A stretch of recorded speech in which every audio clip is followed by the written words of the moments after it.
Have you ever thought about how different manga feels from the anime?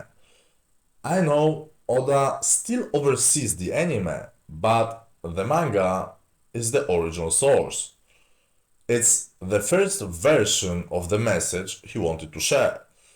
So I wanted to go back to the start and look at One Piece through Oda's first principles. What hit me right away is that One Piece doesn't actually start with adventure. It starts with a mark. Like, before Luffy even leaves a mark on the world, he first tries to leave a mark on himself. That scar under his eye isn't just haha, stupid kid. It feels more like his first attempt to say, I'm real, I'm serious, I mean this. And then Oda immediately puts Shanks next to that. Because Shanks shows a completely different kind of strength. Not loud strength, not ego strength, more like a person who already decided what matters and what doesn't. That's why the whole thing with the gun matters too. One Piece is basically telling us from chapter 1 that a real fight is never just random emotion. If you pull a weapon, the decision should have already been made before that moment. And then, of course, there is the arm. When Shanks says losing it was a small price, that's huge. Because suddenly One Piece is already talking about value through sacrifice. How much something matters depends on what you are willing to lose for it. And even the way Luffy lives is interesting.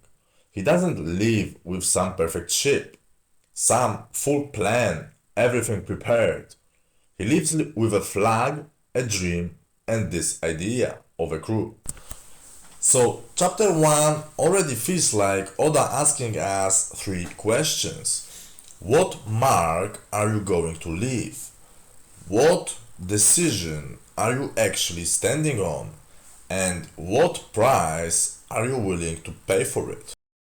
Chapter 2 is where the world starts pushing back because Luffy is out there and almost immediately Oda reminds us how huge the world really is. The whirlpool thing is really interesting because it shows that even the thing that should help you might not help you at all in the situation you actually face. Like, Luffy first wants to jump, then remembers he can't swim, and then realizes that honestly, even that wouldn't help him in that situation to solve this problem. And I think that matters a lot. It feels like Oda saying the world is bigger than your preparation.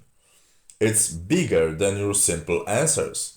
You never fully know what kind of situation is waiting for you. Then Kobe comes in, and this chapter starts drawing a line that I think is really important. The difference between people who want safety and people who actually want the world. Kobe got on the wrong ship, and but honestly, that's not even the real tragedy. The real tragedy would be staying there forever just because you're too scared to choose again. And Alvida is such a good contrast to Shanks. Shanks doesn't need anyone to confirm his value. Alvida does. She needs other people to reflect back an image she wants to believe about herself. And then Oda does something really smart. He interrupts the conversation. He doesn't let Kobe sit there and prepare the perfect answer. That's kind of how the world works too. A lot of the time, it doesn't wait for your polished response. It forces something out of you now. And that's why Kobe finally saying what he wants matters so much. Because he doesn't know what's going to happen after that. He doesn't know Luffy will help him. He's not guaranteed anything. But the second he actually says the truth, the possible future changes. And I think that's one of the first big things One Piece says. Sometimes the world changes the moment you finally name what you want. Chapter 3 starts building something even bigger. This is where it stops feeling like Luffy is just meeting people and starts feeling more like Oda is building a structure. Because the navigator thing matters a lot. Luffy immediately understands that just wanting freedom is not enough. You need direction. Otherwise, you're not chasing a dream, you're just drifting. And I really like that because One Piece never confuses freedom with aimlessness. Those are not the same thing. Because when you are not decided, you are missing the advices the world is giving you every day on the way to your dream. Then we get Zoro, and what stands out immediately is that Luffy doesn't just accept the reputation. He hears demon, monster, pirate hunter, all that shit stuff. And instead of buying it, his first instinct is basically, okay, but how do you know it? That's such a Luffy thing, don't you think? He doesn't start from the label, he starts from the actual person under it. And that matters because already this early One Piece is showing how the world names what it sees. But that name is never the whole truth. The rice bowl scene also matters. Helmeppo only sees surface level value. It's made wrong, it tastes wrong, so to him it's garbage. But Zoro sees the gesture, the courage, the intention. That's a very early sign that in One Piece the real value of something is often underneath the obvious form. And then maybe the biggest thing in the chapter is Luffy doesn't choose Zoro when he hears that he's strong. He chooses him when he sees that the world around Zoro is false and Zoro's core still hasn't broken. Because now it feels like Luffy isn't just gathering useful people, he's gathering people whose inside survives even when the world outside lies about them. Think about it. The people who you can trust the most are those the lowest they have been, and they still had their own principles, their own course, their own rules they have set for them. Chapter 4 is where Oda really starts attacking fake authority. Morgan is one of those characters who keeps calling fear respect, and I think that distinction matters a lot. Because those are not the same thing. Respect is something you earn, fear is something you impose. And tyrants always try to rename fear as respect because that sounds more stable, more legitimate, more moral. But it doesn't change the fact that it's fake. And chapter 4 makes that super obvious. This is also where it becomes really clear that Luffy doesn't care about bloodline either. Being someone's son means nothing to him if there is no actual character behind it. And Helmeppo is really interesting because he keeps acting like status itself is enough to make him somebody.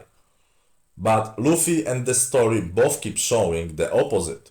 If there is no real core there, then the title is just decoration. Kobe also takes another step here. At first, he keeps borrowing courage from Luffy, but by the end of this chapter, he starts acting from something inside himself, and that's important. Because inspiration isn't complete when you admire someone brave. It becomes real when their courage becomes your decision.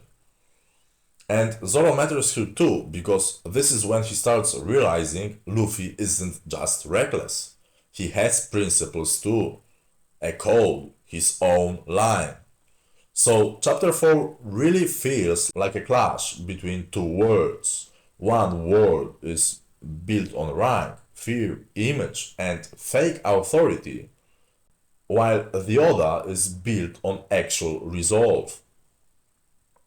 And One Piece makes it very clear which one is real. Chapter 5 might be the one where it all clicks the hardest. First of all, the Helmepo shield thing is too specific to be random, because Luffy doesn't even need him as protection from the bullets.